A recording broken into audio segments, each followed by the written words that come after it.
Bit of a laugh and a night out. All you have to do is ask for trouble. Oh, yes. Comedian and actor Colin Mochrie is bringing his show, along with partner in crime Brad Sherwood, to the Warner Theater in Torrington Thursday night. Colin is joining us now live this morning with a sneak peek. Hello, Colin. How are you? I'm fine, Nicole. How are you? We are Great. excellent. How are? First of all, thank you for spending some time with us. Yeah. We love we love the shows that you've been on. We love everything about you. So thanks so much for spending some time with us.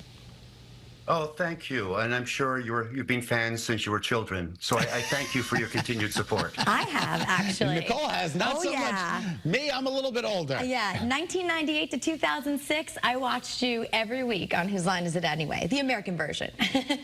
Appreciate it. Thank you. All right, so shy as a child, you were interested in marine biology, but you moved to Canada in 1964 when you were 7, is that right?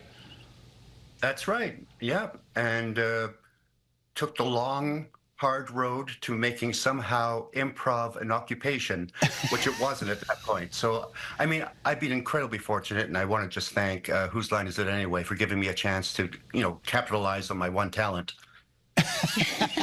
No, you have more talents than that. You are so talented. And by the way, you're a valedictorian. That's a big deal. So, exactly. In your high school. Aspiring marine biologist. Now, I mean, you're a household name. We grew up watching you, so many of us. And it's so exciting that I would say that Whose Line Is It Anyway really popularized sketch comedy live. You know, we have SNL, of course we have, the Comedy Network, but you guys brought it to the mainstream where it was enjoyed by families. There wasn't like that cutoff where it was really inappropriate. And if it was, I didn't know it was inappropriate at the time. That was our superpower. Yes. We just went right up to the line without actually crossing. And we're incredibly fortunate. The show came along at the right time when people were ready for something new.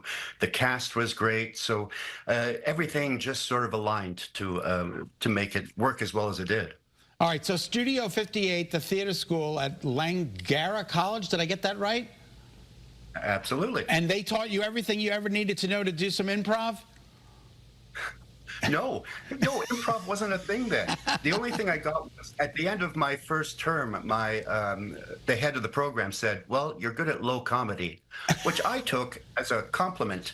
And it wasn't until I think it was a couple of years later I saw a demonstration of this thing called theater sports, which was improv in a sports setting, and I thought, "Oh, this looks like it'd be fun." So I got involved, and somehow it worked out for me. Which is really terrific. I know. And Second City, I mean, that's a big deal. That's a big thing to be a part of. That's where you met your wife. And would you say, do you and your wife still work together? Oh, yeah. We just actually did a couple of shows last week up here in Canada. So far, she hasn't caught on. It's really, Second City, again, another big part of my life. It was wonderful to get a chance to be able to improvise every night, because after the sketch show, you would do some improv to sort of work on scenes for the next show. So it kept our muscles limber, and I got a chance to work with a lot of great people, and it was sort of like a comedy college. Oh my God, that's great. All right, so we have to turn to a little bit of a serious side of you. You're a big proponent for LGBTQ, and that last one, Laughing Canada in 2022, played for the Rainbow Camp, where I'm part of the LGBTQ community. So grateful that you're standing up for those people and performing for them as well. So thank you. Oh, thank you. My daughter is a trans woman, and she is, without exception, one of the finest people I know. And now she's living her authentic, happy life. And I'm always happy to talk out so that everybody gets a chance to do that. Love that. And we are so excited about you coming, Colin, to our state with Brad. Can you tell us about your show and what we can expect? We like to say it's a live version of Whose Line without the dead weight. And speaking, of course, of Brian Stiles, Wayne Brady, who have yet to bring anything to the show. So there will be some games that would be familiar to Whose Line fans. Every scene starts with a suggestion from the audience. We have audience members on stage with us for about 70% of the show. It's just wild, goofy fun for 2 hours. I think it's pretty incredible you've gone to this level of success. Yeah. When you first started out, it says you were pulling people out of McDonald's to come see your shows. Is that right? Yeah, because at that point, improv didn't have it wasn't in the public consciousness, and so we would go into McDonald's and say, "Come see our show," and they'd say, "What's it about?" We go, "We don't know yet. You have to yell things at us." So, and then it went from that to within the year, it was the big cult hit in Vancouver. We had lineups around the block, and it really is a fun art form. What advice do you have for some budding comedians, people who are really trying to break into the career? Yeah, like me. There you go. But they're struggling. They're having a hard time doing so, or thinking that they can make it. I say, if there's anything else you love, do that instead.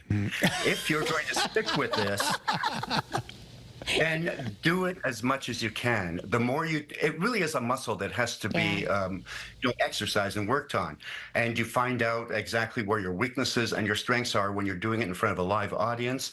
I always say, watch people who you admire, figure out what makes them funny to you, find a way to use that so you have your own point of view, and just put yourself out there. And you never know. I never thought that this would be my life. I always thought this is going to be a fun thing I do on the weekend with friends.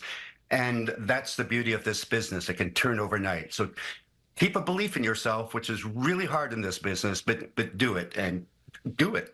Well, we're so grateful a big name like you spent some time with us little folk down here, and we can't wait for you to come to see Connecticut. We're excited to have you. Oh, well, thank you so much for having me. All right, and the information on your screen to see Colin and Brad asking for trouble, May 16th, 7:30 p.m. Look at his at the face. Warner Theater. I know, it's going to be an amazing show. So make sure to check it out. Thank you so much, Colin. Thank you. Oh, my God, it's so funny.